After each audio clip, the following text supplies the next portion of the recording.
Hey everyone, this is Nate with My Liberty Homestead, coming to you today to talk about the same things we talk about in every podcast, liberty and homesteading. So, what do we plan to talk about today? Today we're going to talk about fermentation. Now, I'm talking about vegetable fermentation. So we're going to start a small series of starting from scratch, never fermented your first batch before, and take you on up to being very comfortable in fermenting things you've never tried before. So I'm going to try a few things in this series that I know I've never tried. So we'll get into those later on. But I guess the first question is what is vegetable fermentation or wild fermentation? Well, that's lactic acid fermentation. Different than we just did in the vinegar video. That was acetobacter fermentation. A little different, same kind of concept, but you need different cultures to make that happen. So with vegetable fermentation, you'll take the wild yeast from the air or the vegetables, and you have a certain salt content, which makes it so that the vegetables don't go rancid or start to rot while they're fermenting. So we'll get a little bit more into the details on that later, but just the basics: you need water, salt, and vegetables, and you can add anything and then go from there. So depending on what kind of ferment you need, you don't even need water. Sauerkraut doesn't use any extra water, not normally anyway. All you need is fresh lettuce and salt, and that's about it. That wraps that one up. Sauerkraut's easy. But we're going to go with an even easier one, which is going to be fermented radishes. That's going to be our first video. Fermented radishes are so easy, anybody can do it. All you need are fresh radishes. I've had great luck with even ones from the store, sold in bags, and you can get, if you can get them from your farmer's market, even better. But I've had great luck with the ones from the grocery store. Get your hands on whatever you can. No use stressing about what you can and can't get. So all you'll do is get your radishes, slice them, get them prepared, make them a uniform thickness, whatever that may be for you. I like them fairly thin, 1/4 inch, but you can get them a lot thicker than that or even thinner than that. Maybe a mandolin slicer is good for you, or I just normally use a cutting board and a knife. Don't get too involved and make it real laborious. This is supposed to be easy. So we're going to get into it and see all there is.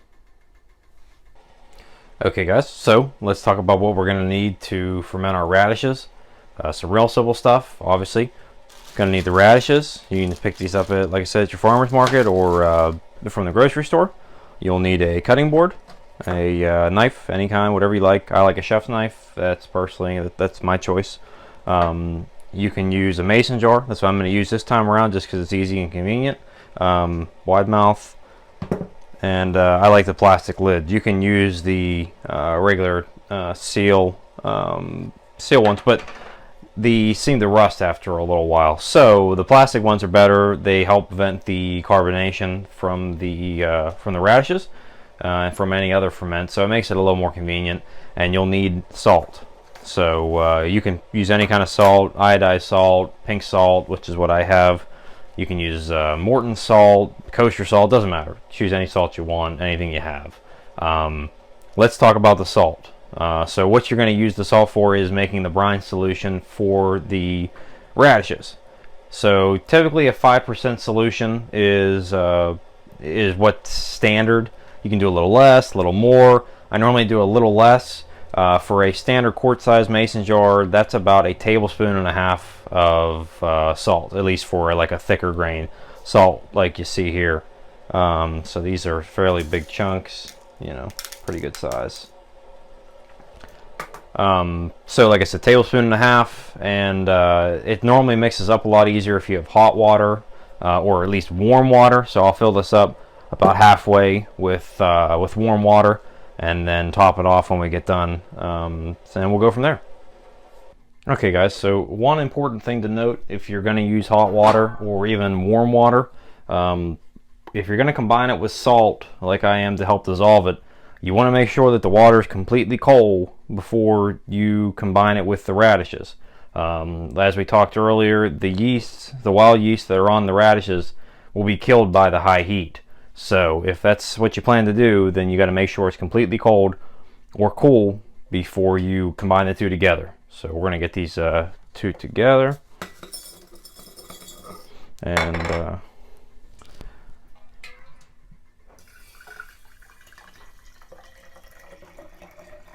and let that dissolve.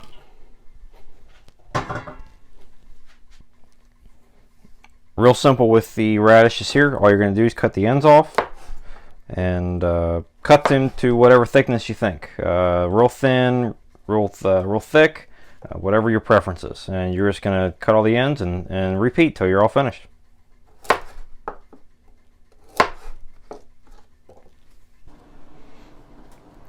Okay guys, so we got our ends cut off, and now we're just going to cut them in whatever thickness we want. So you can make them real thin, real thick, whatever it is your preference. I recommend them kind of thin. You know, like I said, 1/8 inch, 1/4 inch, whatever thickness is good for you. You know, that's kind of what we're looking at there. You want them real thin. And like I said, you're going to have to wait till the water cools down. You do not want to put these into hot water, and the fermentation will not happen if you do. And you'll just go through and cut the rest of these. We'll see you at the next step. Alright, so we've done all the prep work, got them all sliced into small slices, whatever works good for you, and we're going to go ahead and put them right into the jar. So this is, I normally go about halfway full. Sometimes you have to take a little bit of the brine out, but most of the time you can manage to get all that, almost all of a whole pound in before you have to take any out. We'll see if I estimated correctly.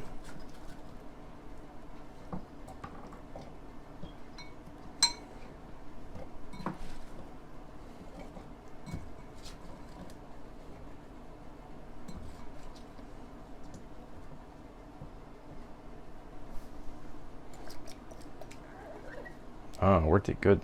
Did good this time. Didn't even have to take any out.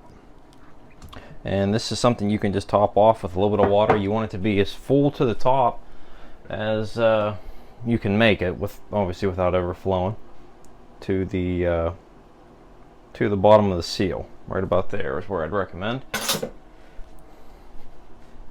And you're going to go ahead and cap this up and leave this on the counter outside of the refrigerator for 2 to 3 days if it's in the summertime, maybe you know, 3 whole days in the spring. And you can taste them every day, see how they are, and if you want them to go a little longer, that's completely up to you. What I would do every day, come by, take a look at it, give it a shake upside down. That lets the top stay moist. As you see, they sink up, or I should say they float up from the bottom.